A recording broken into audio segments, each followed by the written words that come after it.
harvest time, the air is filled with the smell of fresh fruit and vegetables. The engines happily deliver their loads to market. But one day, mist and rain swirled down Toby's line. Percy was delivering a load of fresh tomatoes. Suddenly, he felt a big bump. "Bust my buffers!" Percy cried. "What was that?" The guard put out the warning flags, while Percy's driver inspected the tracks.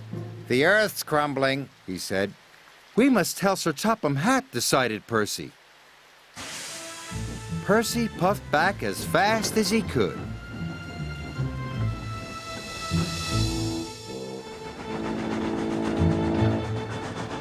"I've got important news! The tracks on Toby's line are wobbly." Huffed Gordon. "Old and wobbly, just like Toby. That's not news. Can't stop to listen to your silly chatter." "Gordon never listens to me," muttered Percy. Next, he spoke to Sir Topham Hatt. "Sir! Sir!" "Not now, Percy. Thomas, you are to collect the prize bull. He's at the farm on Toby's line." "Yes, sir." "But those tracks are wobbly," cried Percy. "They are safe enough," said Sir Topham Hatt. "Bye, Percy." "Nobody ever listens to me." Thomas was carefully chuffing through the rain. Soon he had collected the farmer's bull and was on his way back. The rain had made the tracks more wobbly than ever. Suddenly, there was a deep rumbling sound. Thomas's driver applied the brakes, but it was too late.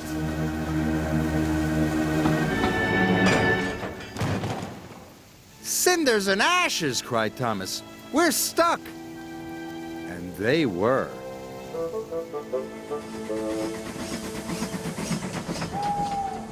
Late that night, Thomas still hadn't returned. Percy was worried. "Thomas is in trouble," he said.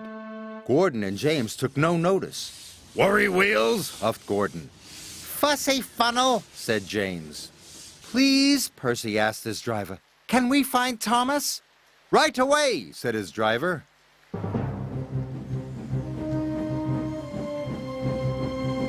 Percy was nervous, but his lamp shone brightly in the dark. The tracks creaked and wobbled, but Percy pressed on.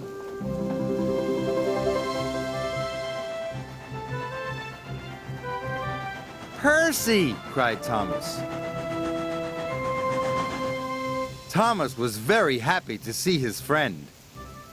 "I'll have you out of there in no time," said Percy. Percy puffed and pulled and pulled and puffed. And finally, Thomas and his driver were free. "Oh, thank you," said Thomas. "I'm glad to be useful," smiled Percy. It was dawn before the track was cleared. Then Percy and Thomas made their way back home.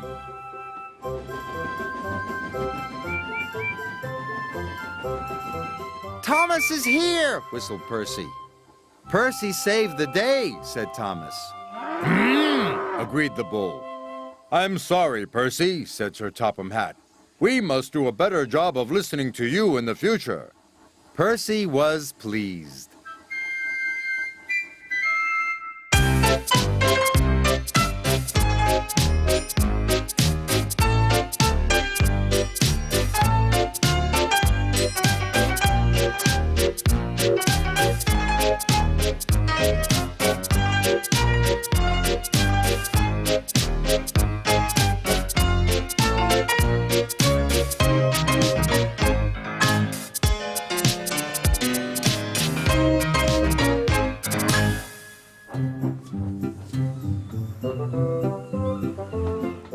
loves working on the island of Sodor.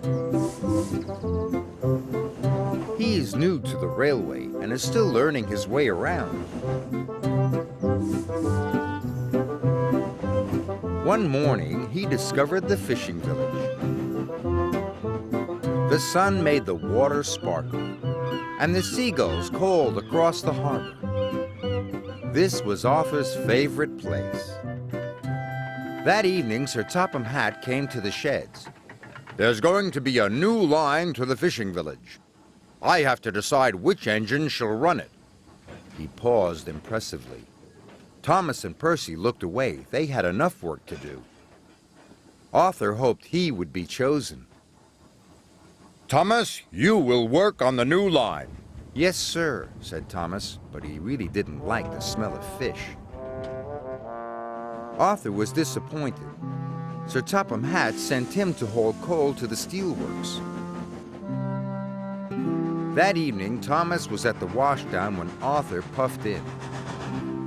Do I smell a fishy engine? He teased. Yes, huffed Thomas. Silly fish, smelly new line. Arthur wished he could go to the fishing village instead of the steelworks.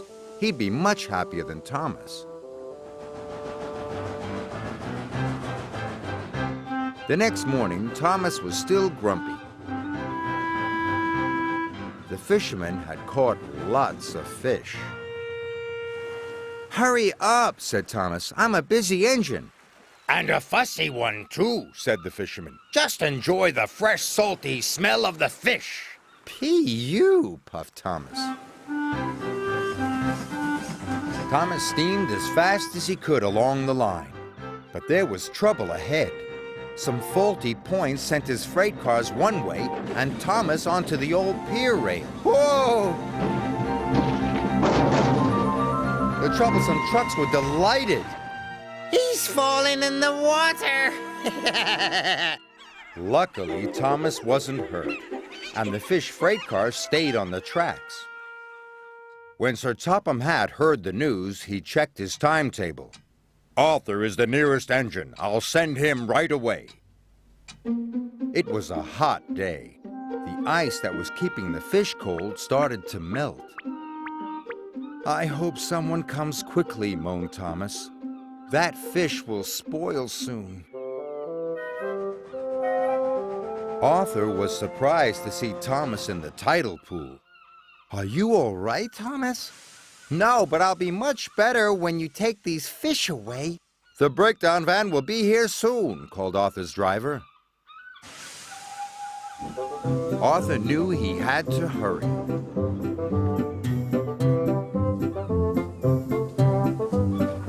He raced along the line to the docks and arrived there just in time. Later, Arthur went to see Thomas at the fitter's yard. Thank you for helping me, said Thomas. Thank you, said Arthur. I wish I had the fishing village line all the time.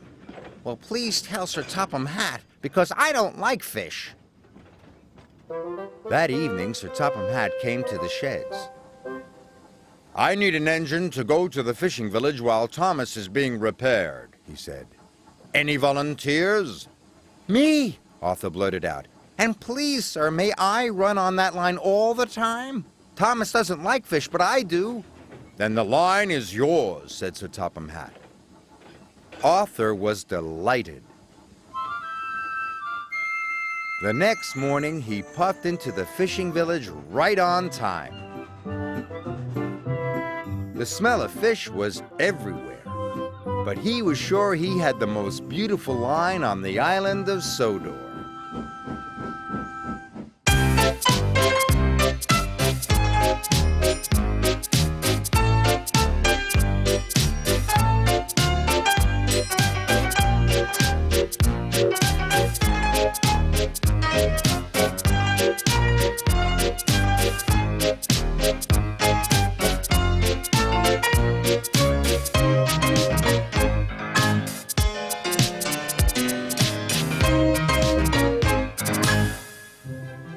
It was the end of a busy day. The engines had been working hard. They were feeling pleased and proud. Except Henry. He was feeling ill. "What's the matter with you, Henry?" Thomas asked. "My boiler's grumbling." "Maybe it's grumbling at you," teased Thomas. "That's not funny," hissed Henry. "You just don't care." But Emily saw that Henry was leaving a puddle of water behind. She was worried. The next morning, Sir Topham Hatt arrived. "Thomas, Percy, Henry, I want you to collect some freight cars and take them to the docks." "Yes, sir," cried Thomas and Percy. Henry watched the engines puff away. He didn't feel well.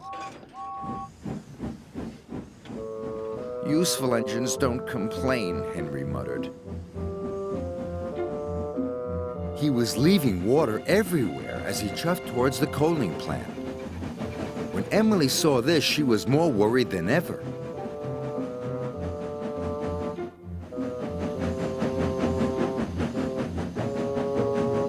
Then Thomas and Percy overtook Henry. "Hurry up, Henry!" Percy tooted. "I can't go any faster," Henry chuffed miserably. "You're just being lazy," teased Thomas. By the time Thomas and Percy reached the coaling plant, they had a naughty plan. "Please, sir," said Thomas, "Henry wants to take more freight cars." "He is bigger," added Percy. The odd manager agreed. Meanwhile, Emily was talking to Sir Topham Hatt. "I'm worried about Henry." Perhaps his tubes are leaking," replied Sir Topham Hatt. "You'd better check."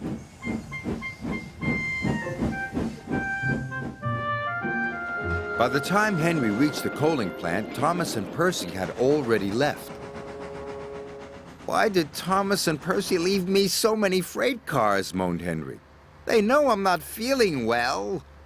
"We'll still have to take them," said his driver. Henry chuffed and puffed and pulled his long line of freight cars.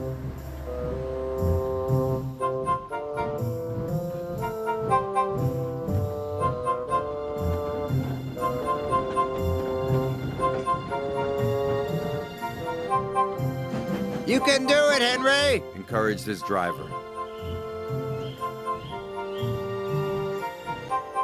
But it was no use.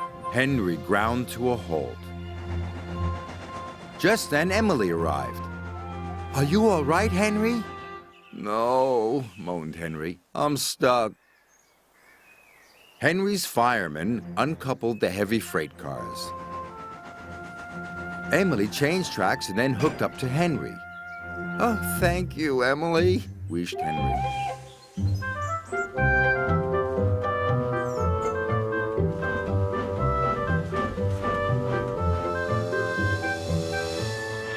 Emily and Henry puffed into the docks. "Well done, Emily," said Sir Topham Hatt. "Thank you, sir." Then he spoke to Henry. "You were brave, Henry. You weren't well, but you still tried to pull the heavy freight cars." Thomas and Percy felt ashamed. "We're sorry, Henry," said Thomas. "We didn't think you were really sick," added Percy. "Go back and collect Henry's freight cars," said Sir Topham Hatt sternly. "Yes, sir," whispered Thomas. Soon Henry was mended and back at work. "You're looking so much better," said Emily. "Well, they mended my tubes, but they didn't even look at my brakes, my gauges, my squeaky wheels." Emily smiled. "All in good time, Henry." Poor Henry.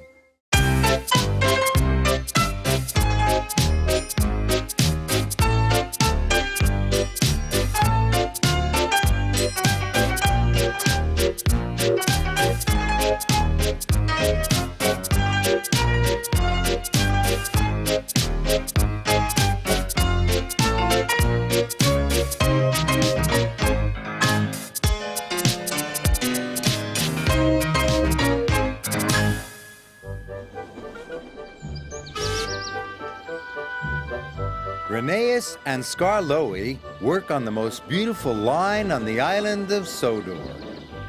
They love to puff through the forests and over the rivers. An old bridge crosses one of the rivers. Some of its beams were rotten and had now been damaged by the storm. Skarloey chuffed happily along. He didn't see the broken rail until it was too late. He dangled dangerously above the water. Help! But Rheneas soon pulled him to safety. A few days later, Sir Topham Hatt came to the sheds. The old bridge has been mended, but the workers' freight cars have been left there. Skarloey, I need you to collect them. Yes, sir, chuffed Skarloey. He didn't want to go on the bridge again. When Skarloey arrived, he saw the freight cars on the other side. He started to cross, but stopped. He looked down into the rushing water. Skarloey was scared. He remembered what had happened before. Come on, Skarloey, called his driver. The bridge is safe now. But Skarloey wouldn't cross the bridge. And he and his driver went home instead. We'll pick up the freight cars, said Rheneas' driver. But if you don't cross the bridge soon, said Rheneas, Sir Topham Hatt will be cross. Now Rheneas had to take Skarloey's loads as well as his own. Each morning he collected the freight cars and puffed across the bridge with his heavy load. Finally, Sir Topham Hatt came to see Skarloey. If you won't cross the old bridge, you must stay here and shun freight cars, he scolded. I can't have engines that won't do as they're told. Sorry, sir, said Skarloey sadly. The next morning, Rheneas took Skarloey's heavy freight cars as usual. Then he puffed and heaved through the countryside towards the bridge. He puffed so hard that he ran out of water. Bother. The yard manager spread the news. Rheneas has broken down. We must go help him, said Skarloey bravely. He set off immediately. Skarloey was scared, but determined. He rolled slowly up to the edge. The bridge creaked loudly. The river seemed deeper than ever. I must rescue my friend, whispered Skarloey. He chuffed slowly onto the bridge. The bridge groaned as he rolled forward, but Skarloey puffed on and on. And finally, his driver coupled up and pulled Rheneas to safety.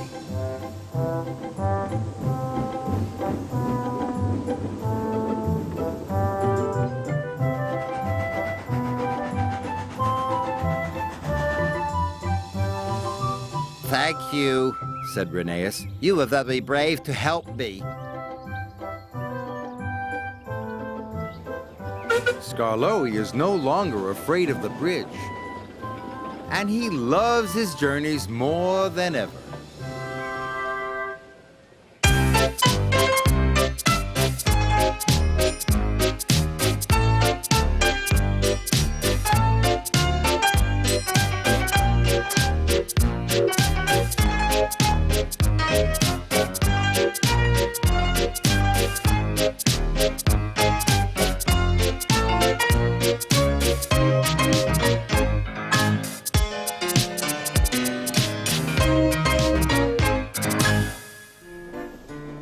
Rusty repairs the railway that winds through the mountains on the island of Sodor. The little diesel checks that the tracks, tunnels, and bridges are all in good working order.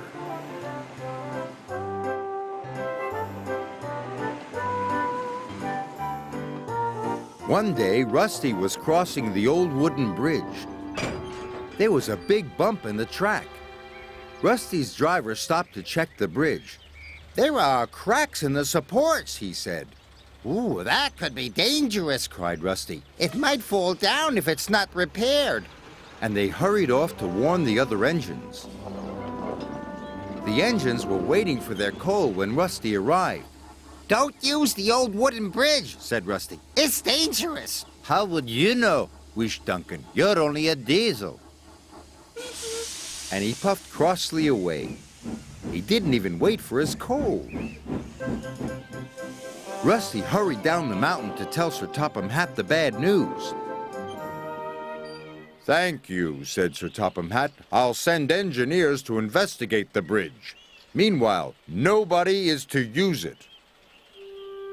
Rusty's driver put up a sign, "Line closed." The engines had to travel a different way. Meanwhile, Duncan needed more coal to get home. But when he arrived at the coal bunker, it was empty. "Bother, I won't get home without more coal. Where's the nearest bunker?" "On the other side of the old wooden bridge. But you can't cross. Rusty says it's not safe." Rusty always makes things sound worse than they are. "I'm sure one trip across the old wooden bridge won't hurt," added his driver.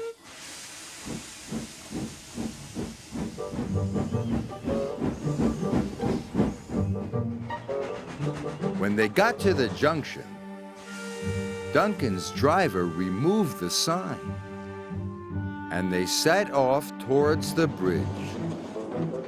This was a big mistake.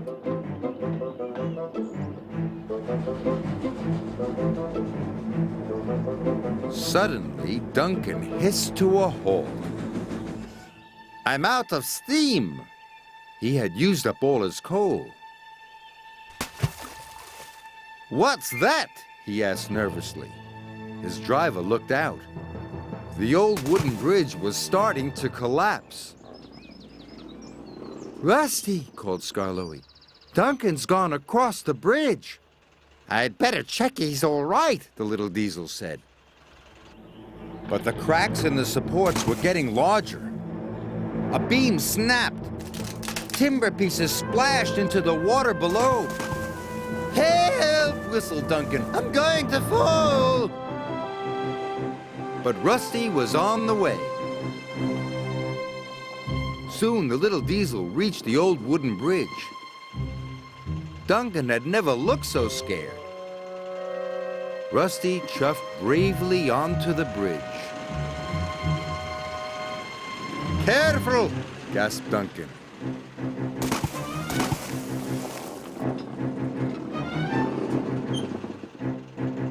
Soon they were coupled up. "Hold on!" said Rusty. Woo! Shouted Duncan. The little diesel pulled him off the bridge, just in time. "Don't use the old wooden bridge," said Rusty. "It's dangerous." Sir Topham Hatt was cross with Duncan. "That was very irresponsible." "Yes, sir. Sorry, sir. And Rusty, you were very brave." "Oh, thanks." "Yes, Rusty, you are a really useful engine." "Thank you, sir." Rusty felt very reliable, too.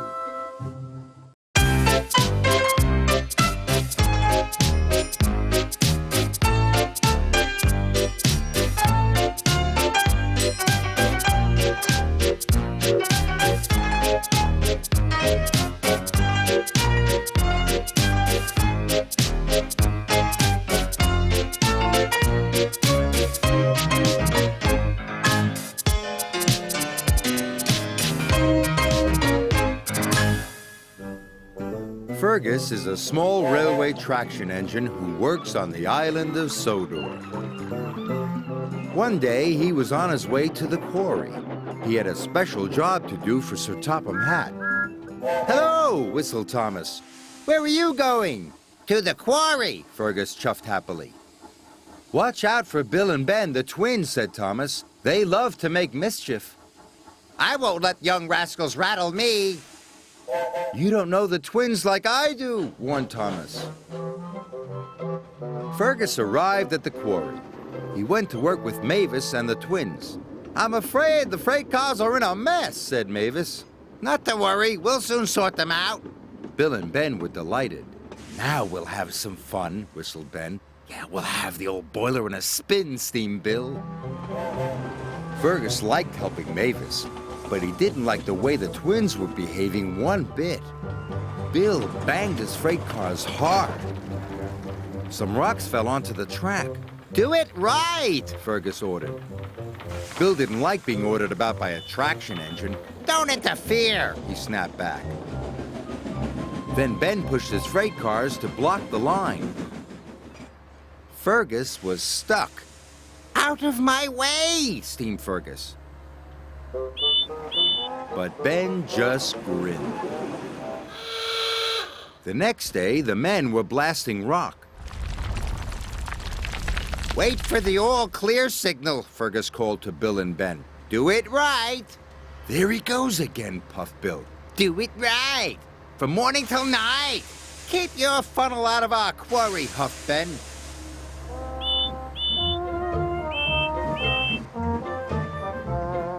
The quarrymaster sent Bill and Ben to collect a rock crusher from the harbor.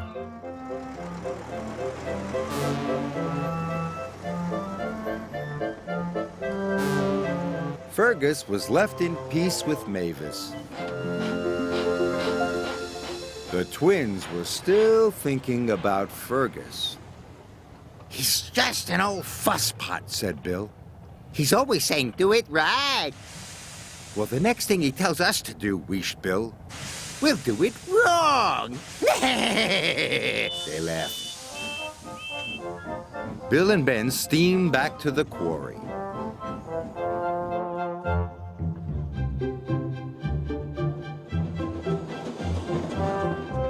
The rock crusher was heavy. It shook the rails as they went.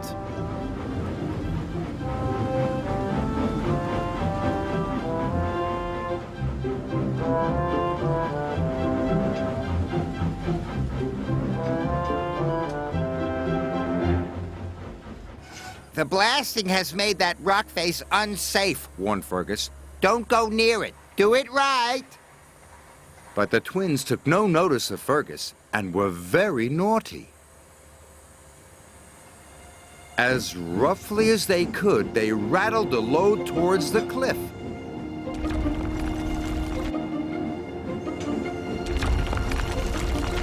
Look out! cried Fergus, and he rushed forward, and he bumped Bill and Ben out of the way.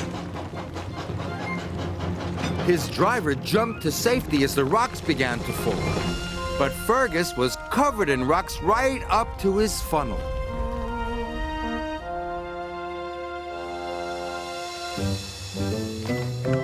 It took a long time to dig him out.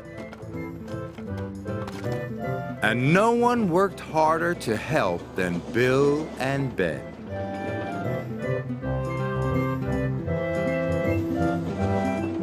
At last, Fergus was free. Bill and Ben were ashamed. We shouldn't have been so naughty, said Bill. We're very sorry, added Ben. Good, smiled Fergus. From now on, we can all do it right together.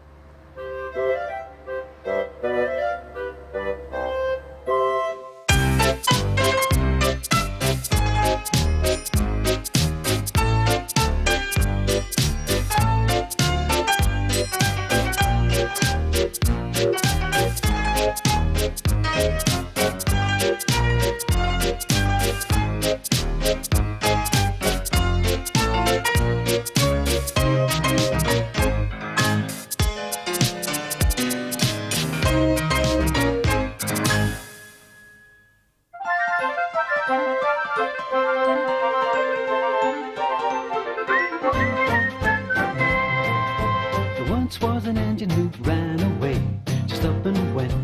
Ran away, stacked up his tender, and headed on the line. Toot toot, farewell, goodbye. He overheard the wicked old Diesel say he was heading for the scrapyard any day. He didn't want to wait for the fateful days, so the little old engine ran away. He huffed and he puffed, his wheels started turning. He chuffed and he chuffed his little firebox burning. He slipped his brake, let his whistle fly. Toot toot, farewell, goodbye. And the little old engine ran away. Just up and went, and ran away, ran away. Didn't feel part of the railway, so the little old engine ran away.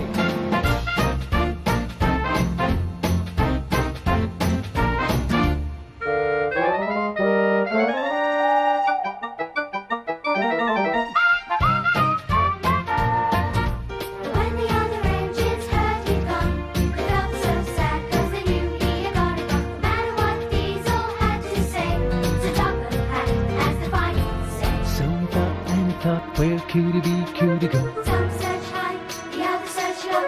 Where did he roam, where did he roam? We gotta bring a little engine home. So they all went out to look around. Far and wide, and up and down. No matter where they searched, no one seemed to know. Where did the little old engine go? Thomas finally tracked him down. He was cold and blue, and all alone. He told him he was needed back urgently. Who, me? Really? Yes, you silly engine. 'Cause he's the pride of the railway. So he huffed and he puffed, his wheels started turning. He chuffed and he chuffed, the little firebox burning. He slipped his brake and he was on his way. Toot toot,